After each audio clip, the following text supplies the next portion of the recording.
Welcome to Titan News. Tonight, we take a look at the projection between Turaga Duma and Senator Lhikan. As it stands, Lhikan is leading Duma by 7 points nationally on Megrandia Nui, and carries 5 states out of 6 by likely to safe margins. And just now, Lhikan won 4 states as over 65 votes were counted. Stay tuned as we take a break from the Megrandia election for our writing episode.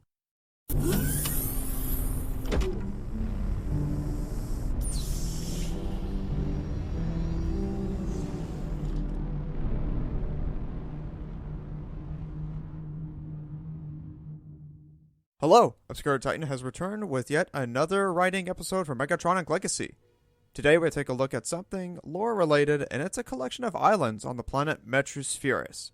For the past year, I've been writing some ideas and concepts of how the world of Megatronic Legacy could work, given the Cold War setting. As time went by, I eventually came up with the ideas of Prometheans, anthropomorphic Prometheans, and biomechanical Prometheans. Oh, and dragons, let's not forget those. So yeah, it's a world full of mixed species, under the Promethean name, where their world is made. I'll get started on discussing the canonical lore of Metru Nui, Voya Nui, Midgand, and the Dragon Realms.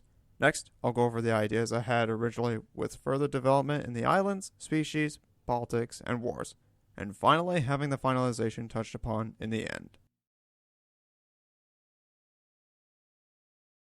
Metru Nui was founded roughly 100,000 years ago, just around the same time both Brotherhood of Bakuda and Order of Matanui were. Its foundation were set by the Great Beings and its continents built by the Matoran. Toa Helrix somehow was involved in this project, and since then Metru Nui has been the ecumenopolis of the Matoran universe.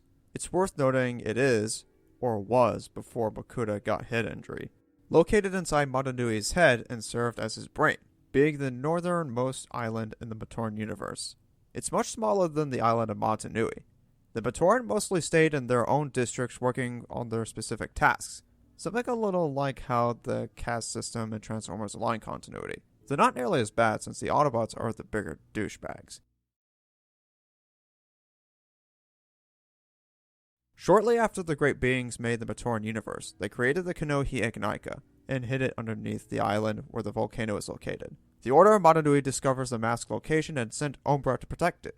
Karzani was sent Broken Matoran to fix up, but did a poor job doing so. He booted them out of his realm and sent to Voya Nui, specifically at Mount Falmai. The island is mostly remembered in the 2006 story arc. The Paraka plot to take the Mask of Life for themselves following Bakuda's supposed downfall in the 2003 arc. They pose themselves as a Toa to fool the Matoran on Voya Nui to get them to work for their evil plan. Tales of Berseria has a variety of islands throughout the game, but we'll specifically focus on Midgand, also known as a Holy Empire. It's a story setting in the game, consisting of lands and islands. They're made up of territories, the capital of Midgand being Logres. Compared to the future of it, Glenwood. The world of Berseria differs vastly from how previous entries in the Tales series has throughout the years. The names, nature, towns, and culture, it's all there. Midgand has beaches, villages, towns, etc.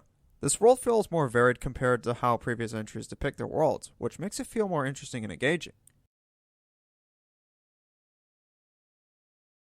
1,000 years ago, the dragons once lived in the Forgotten Realms as their original home, being the epicenter of magic for them to thrive. However, the disagreement with the sorcerers led to their exile by being banished to the other side of the world, which accidentally caused the former to lose its magic. Not wanting to do with the sorcerers anymore, the dragons decided to settle at their new home, being the Dragon Realms in the first game. It consists of 5 homeworlds: artisans, peacekeepers, magic crafters, peacemakers, and dreamweavers. While there are various depictions of the Dragon Realms throughout the series, it's the PS1 Reignited trilogy where it's specifically stated to be the canonical portrayal. It's also arguably the most memorable of the bunch. I mean, this is the original PS1 trilogy we're talking about. Metru Spherus was formed during the collapse of the Revelo Star, where its contents were too much to handle and it created the universe. But it would take thousands of years for the planet and its species to blossom. I thought more of how the Prometheans could be created in this timeline, and considering the Cybertronians to have done so following the fall of Adam and Eve on Earth. Those Autobot convoys, the higher-ranking angels in this timeline, gather ashes of the first humans, animals, and dinosaurs to create them. This, however, does make them fall under the sin of Adam, which would imply they'd all be damned to Yal Helrix lest they repent for them. I could do a workaround on the concept, though it'd be tricky to make it work for their own world. That can be rectified by suggesting the Cybertronians found sin in the ashes and were able to alter it into the rendition of the Promethean flesh. But we'll just say that they came from Adam and Eve for time's sake. The Cybertronians continued experimenting with Adam and Eve's ashes to create the Promethean race. The first were nanomachinery, which created the biomechanical Prometheans. This ranges from the Batoran to the Skakdai, even going so far as to making vortexes and so on. The one having the most subspecies in one would be the anthropomorphic Prometheans. Squirrels, bandicoots, cats, lizards, etc. As time went on, some of the reptilian species discover a way to travel with portals with the help of dragons that come after. The Norks could come in after all species are founded, and some demonic species that fled from Yalhaurix to Metru Spherus, which would also have half Promethean, half Oni. Case in point, Mogilu. Some of these demonic species can give birth to Norks and with other species. There are a total of 4 islands on the planet Metru Spherus, and we'll go over them. 1. Midgand. It's the first island to emerge from the planet's climate, consisting of crystal energon, the Promethean equivalent to our water. Its shape was that of a wheel with 2 blades, but one being chipped off and pieces scattered within the shattered area. It has 6 locations, or states as we call them, and represent a tribe or party of Voya Nui. I intend to take some bits of both Midgand and Metru Nui, where some tribes are more advanced than others. The more rural areas being the northwest and southeast coasts. One location in Midwest being the most populated and advanced of them all, though this island's equivalent to Washington, D.C. would be located at the center of Midgand colored in red. 2. Dragonus Nui. Following Midgand and Voya Nui, Dragonus would soon spring with its continents. While it was forming, one giant chunk of dirt was experiencing a gravitational rupture. The Cybertronians attempted to lift the chunk up in the air, but not eradicate it. Thus, that chunk created Dreamweavers, while the rest of the aforementioned realms were made on land. Its shape was more similar to that of Mata Nui as well as a Koto from G2 Bionicle. Long after the dragons came to be, they and the Promethean lizards end up building portals which helped them discover worlds and the moon surrounding Metru Spherus, Kynet. 3. Voya Nui. Somewhere between Midgand and Dragonus, Voya Nui was formed. Its shape was you all along. Get it? It's because you bought the Paraka sets and they were so hip in 2006? Alright, I'll stop. It has a circular island between the 2 long claws extending out, which is where Zerg founded his Federation. It has 6 states similar to Midgand, minus the Federation where it is connected between the 3.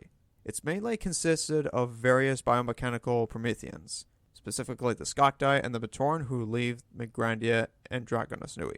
Though a good chunk of Voya Nui would not fall under the Zerg, Paraka's, and Eclipse regime, the Midwest and southeastern continents of the country would. It wouldn't be until 1954 when it dissolves into the Zergatronic Federation a year after, and only has the center of the island and small bits of Voya Nui, while Norkarchy owns the western part of it.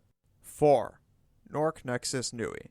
The island itself formed long after the other islands did, and remained uncharted up until the early 1960s, when Nasty Nork left Dragonus Nui along with his Nork comrades. It's something similar to the canonical Nork Nexus in the first Spyro game, but while the island itself was still in its infancy, settlers would occasionally stop during their events and travels. It's when Nasty Nork was having his communist revolution against the dragons is when he claims it as his capital, and sets his sights after the rest of Metru Spherus, such as all of Dragonus Nui, 2/3 Midgand, and a small chunk of Voya Nui.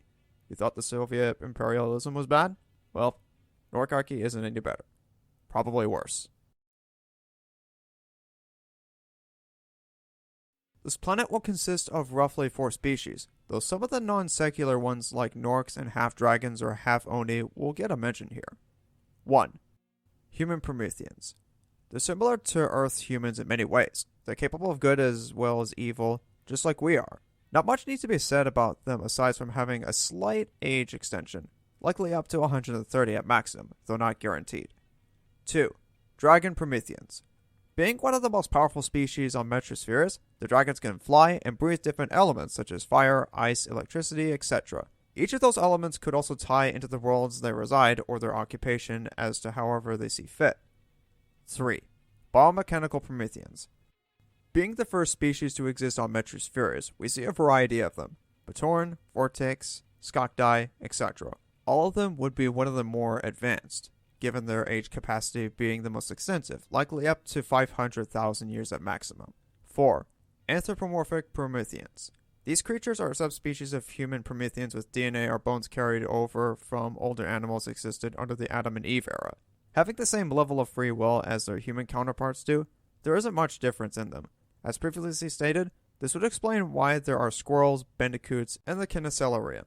Those Kinesilaurian lizards would eventually move to Kynet as their homeworld and handlers of the moonlight for Metru Spherus. 5. Norks.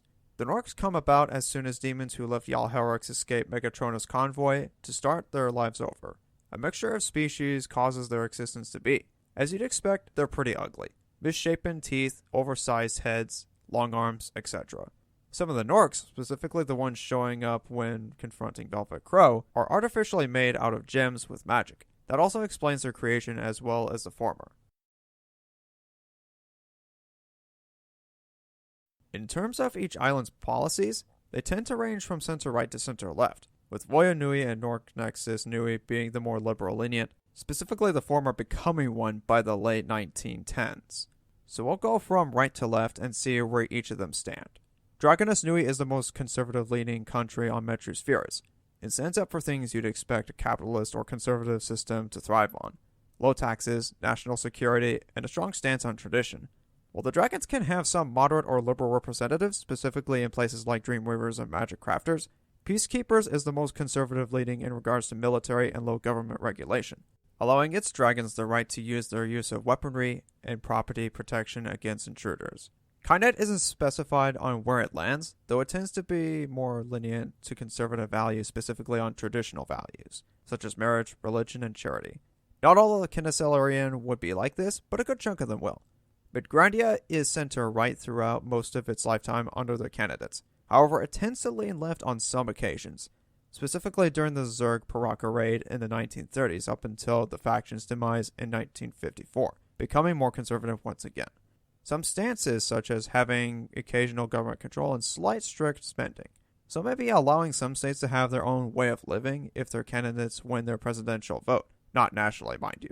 Nork Nexus, or Norkarchy, is the primary communist regime and is the most liberal lenient. As you can expect, Nasty proposes high government control, restraining independent freedom, and condemnation of tradition, something you can expect from a modern socialist. I'll refer to wars I mentioned throughout the writing series I made because if I spat all the wars here, it would take forever. The first is a proxy war between Mesilika and the Dragon Realms in 169 AD. The Dark Queen thirsted for power over the dragon's homeworld and plots to imperialize it under her satanic National Socialist reign. Both sides would make their losses, though the dragons would still keep their homeworld despite them. The second is a short-lived Skokdai Dark Hunters War by 1925. It came to an end when the Skokdai received help from Zerg and Mesilika, which puts the Shadowed One and his minions out of commission for good. Third is the Metru War in the early 1930s to the early 1950s. It's one of the longest wars throughout the planet's lifetime. This involves the Midgand army to declare war against Zerg, Mesilika, and the Paraka under Chiraka Lhikan, who takes a strong stance on foreign policy to tackle these totalitarian factions joining forces. One of these invasions of the war involves Zerg sending out his troops to infiltrate Midgand's continents, where it's mostly populated by the anthropomorphic Prometheans in 1947. The war itself would end with Zerg's united regime collapsing on Voya Nui, which resulted to a revolution throughout the rest of the country, save for the central continent, which he still holds under his solo federation title. This fourth war technically does not take place on Metru Spherus, but still has Zerg's federation involved nonetheless. It only lasts a year when he, Radaka, and Mesilika are dealing with Unicron's proxy war against them. I have my videos up discussing it already, so you can go check those out for context. Moving on, the fifth is the Norkarchy invasion of the Dragon Realms in 1964. Shortly after Spyro is born, it was there when Nasty Nork launches an assault at the realm with an extensive army of Norks to colonize it under his faction's control. This war would last for almost 2 decades, 1984 being the final year for its lifespan, under Peacekeeper's governor Magnus, who leads an attack to regain the Dragon Realms and wiping Norkarchy off of Metru Spherus. Metru Spherus, the world of the Prometheans. Following the downfall of Eden and the Nephilim's uprising, Ashes of the original humans and animals were safeguarded by the Cybertronian angels to create a new form of life on another planet. As soon as the islands were formed, various Promethean species blossomed. Some more advanced than others, but at the end of the day, these creatures would become the more fortunate race compared to humans. But as time went on, the Prometheans formed their religions, politics, and way of living. And as prosperity would arise, so too would strife. Foreign and economic policies tend to spiral up and down, with more divisive regimes favoring one aspect over another, to the point of warfare. From Zerg's syndicalist reign to Norgarchy's uprising. All of these would put Metru Spherus into vast problems the Prometheans face. The planet itself would eventually enter an era of peace by 1984 as Magnus and the dragons reclaimed not just Dragonus Nui, but also Metru Spherus itself. It's been fun writing concepts of Metru Spherus. Being a more mixed variation of the planet's species and policies, this will be an exciting journey bringing them into fruition into the final product. Next time, we take a look at the conflict between the two and only ones whom we all come to love and hate, Optimus Prime and Megatron. Thanks for watching, feel free to like and subscribe for what you see, and I'll catch you next time. Oh, and we're coming back to Titan news for Lhikan's election. Over and out. Welcome back. More than 95% of the votes on all states have been counted, and Lhikan is now elected as the Chiraga of Midgand Nui, making him the 39th Chiraga. The recession and foreign affairs have been the core issues for Midgand Nui, and Chiraga Duma's Matoran scandals have already stained his approval ratings to 18%, making his reign as one of the worst Chiragas in Midgand history. Thanks for watching Titan News.